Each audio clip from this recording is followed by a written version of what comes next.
آج 18 ذی الحج لگ گئی اور عثمان غنی رضی اللہ تعالی عنہ کا جو ہے شہادت ہے، اور ابھی اگلے مہینے محرم الحرام کی پہلی تاریخ کو پھر حضرت عمر کی شہادت آئے گی۔ صلح حدیبیہ کے موقع پر جب حضور صلی اللہ علیہ وسلم حج کرنے گئے اور منع ہو گیا، مکے والوں نے کہا کہ تم جنگ لڑنے آئے ہو، ہم تمہیں حج نہیں کرنے دیتے، تو حضرت عثمان کو نبی کریم نے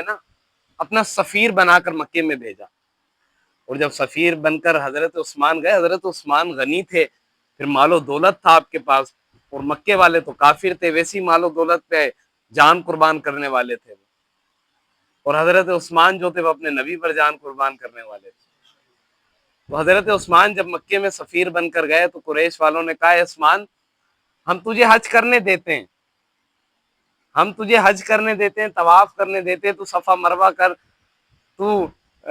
مقام ابراہیم کے سامنے نفل پر ہم پڑھنے دیں گے، پر تیرے نبی کو نہیں پڑھنے دیں گے، محمد رسول اللہ کو نہیں پڑھنے دیں گے۔ حتیٰ کہ وہ جنگ کرنے نہیں آئے تھے، ارادہ نہیں تھا، حضور کا ارادہ تھا بس حج کریں گے اور واپس چل دیں گے۔ عثمان غنی رضی اللہ تعالیٰ عنہ فرماتے ہیں کہ میری جان، مال، میری آل اولاد سب نبی پر قربان، اس لیے حضور علیہ الصلوۃ والسلام پر میری جان قربان ہے، اور تم یہ کہتے ہو کہ میں آقا کے بغیر حج کر لوں،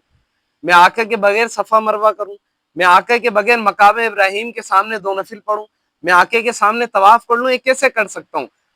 حضرت عثمان نے پھر تاریخی الفاظ فرمایا، عثمان رضی اللہ تعالیٰ عنہ کہتے ہیں میری جان تو جا سکتی ہے پر میں نبی کے بغیر حج نہیں کر سکتا، حج نہیں کر سکتا۔ اب چونکہ صحابہ کرام دیکھیں الگ الگ ذہن کے مالک ہوتے ہیں، یہ نہیں کہ صحابہ کرام کا ذہن چلتا ہے بندے کا، انسان کا۔ کئی صحابہ کرام نے کہا کہ عثمان تو حج کر رہا ہوگا، عثمان تو صفا مروہ کر رہا ہوگا، عثمان تو حجر اسود کو چوم رہا ہوگا، اس کو تو اجازت مل گئی ہے۔ نبی کریم نے پھر عثمان غنی کی محبت یہ تھی کہ کہا کہ میں نبی کے بنا حج نہیں کر سکتا۔ اب نبی کی محبت دیکھیں، جب صحابہ کرام میں یہ پھیلا تو نبی کریم نے فرمایا وہ میرا عثمان ہے، وہ میرا عثمان ہے، جب تک میں اجازت نہیں دیتا عثمان حج نہیں کر سکتا۔ یہ نبی کی محبت ہے عثمان رضی اللہ۔ پھر ایک شوشہ پھیل گیا کہ عثمان رضی اللہ تعالیٰ عنہ کو شہید کر دیا گیا،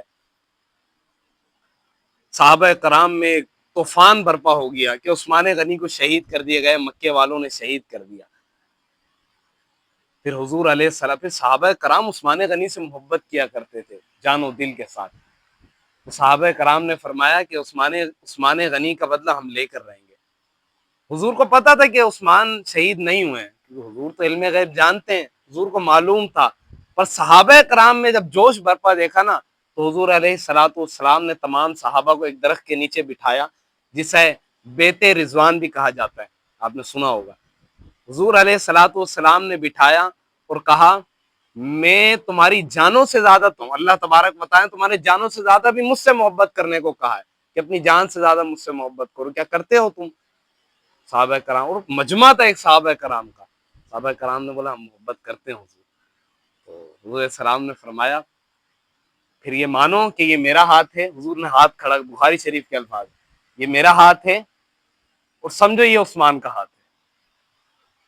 2 ہاتھ کھڑے کرے کہ یہ میرا ہاتھ ہے اور سمجھو کہ یہ عثمان کا ہاتھ ہے۔ اب یہ صحابیوں میں تمہیں بھی کہتا ہوں کہ عثمان کے ہاتھ میں بیعت کر لو۔ پھر جو عثمان کا ہاتھ فرمایا، الٹے ہاتھ کو حضور السلام نے آگے لیا، اور جتنے صحابہ کرام تھے وہ ہاتھ چومتے بھی جاتے، ہاتھ کو بوسہ بھی دیتے جاتے، اور حضرت عثمان کی بیعت بھی کرتے جاتے۔ حالانکہ شہید کی بیعت نہیں ہوتی ہے، پر حضور کو پتا تھا شہید نہیں ہوئے، تو حضور نے پھر جب صحابہ کرام میں اور جوش برپا دیکھا تو نبی کریم نے فرمایا میں تمہیں نصیحت کرتا ہوں کہ اگر عثمان شہید ہو گیا تو عثمان کے خون کا بدلہ لے کر ہم کہیں نہیں جائیں گے، جب تک عثمان کے خون کا بدلہ نہ لے لیں ہم صلح حدیبیہ سے یہاں سے کہیں نہیں جائیں گے، ہم مکے سے نہیں جائیں گے۔